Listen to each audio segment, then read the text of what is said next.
Hello friends, Radhe Radhe. स्वागत है आपका आपके चैनल कान्हाजी ब्लॉग्स पर। आज मैं आप लोगों के लिए लेकर आई हूँ पद्मिनी एकादशी का महत्व।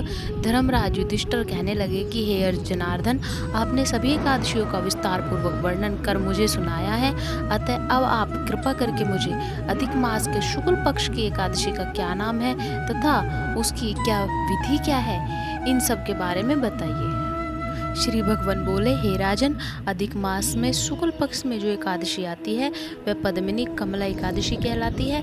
वैसे तो प्रत्येक वर्ष 24 एकादशियां होती है। जब अधिक मास या मल मास आता है तब इनकी संख्या बढ़कर 26 हो जाती है।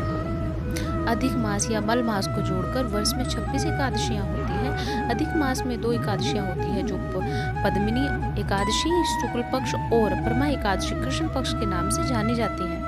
यह एकादशी करने के लिए दशमी के दिन व्रत का आरंभ करके कांसे के पात्र में जौ चावल आदि का भोजन करे तथा नमक न खाए, भूमि पर सोए और ब्रह्मचार्य व्रत का पालन करे। एकादशी के दिन ब्रह्म मुहूर्त में शौच आदि से निवृत्त होकर दंत धावन करे और जल में 12 कुल्ले करके शुद्ध हो जाए। सूर्य उदय होने के पूर्व उत्तम तीर्थ में स्नान करने जाए। इसमें गोबर, मिट्टी, तिल तथा कुश व आंवले के चूर्ण से विधि पूर्वक स्नान करे। श्वेत वस्त्र धारण करके भगवान विष्णु के मंदिर जाकर पूजा अर्चना करे।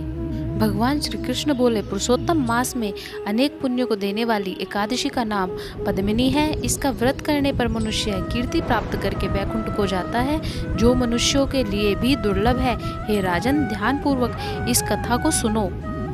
पद्मिनी एकादशी व्रत कथा। हे मुनिवर, पूर्व काल में त्रेता युग में हेय नामक राजा के वंश में कृतवीर्य नाम का राजा महिष्मतीपुरी में राज्य करता था। उस राजा की 1000 परम प्रिय स्त्रियां थीं, परंतु उनमें से किसी को भी पुत्र नहीं था जो कि उनके राज्य भार को संभाल सके। देवता, पितृ, सिद्ध तथा अनेक चिकित्सकों आदि से राजा ने पुत्र प्राप्ति के लिए काफी प्रयत्न किए, लेकिन सब असफल रहे। तब राजा ने तपस्या करने का निश्चय किया।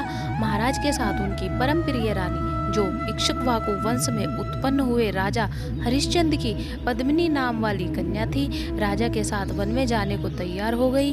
दोनों अपने मंत्री को राज्यभार सौंपकर राजसी वेश त्याग कर गंधमादन पर्वत पर तपस्या करने चले गए। राजा ने उस पर्वत पर 10,000 वर्ष तक तप किया, परंतु फिर भी पुत्र प्राप्ति नहीं हुई।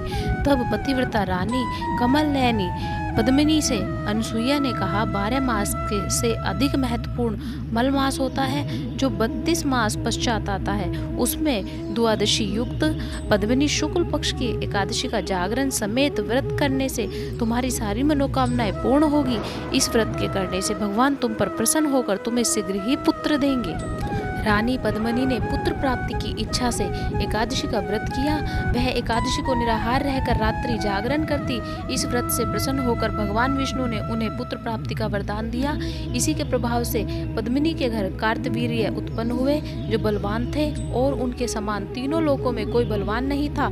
तीनों लोकों में भगवान के सिवा उनको जीतने का सामर्थ्य किसी में नहीं था। सो हे नारद, जिन मनुष्यों ने मल मास शुक्ल पक्ष की एकादशी का व्रत किया है, जो संपूर्ण कथा को पढ़ते या सुनते हैं, वे भी यश के भागी होकर विष्णु लोक को प्राप्त होते हैं। अगर आपको हमारी ये वीडियो पसंद आई है तो प्लीज़ वीडियो को लाइक करें, चैनल को सब्सक्राइब करें, अपने फ्रेंड्स फैमिली के साथ शेयर करें और इसी तरह की वीडियो देखने के लिए हमारे चैनल पर बने रहे। Thanks for watching. Radhe Radhe.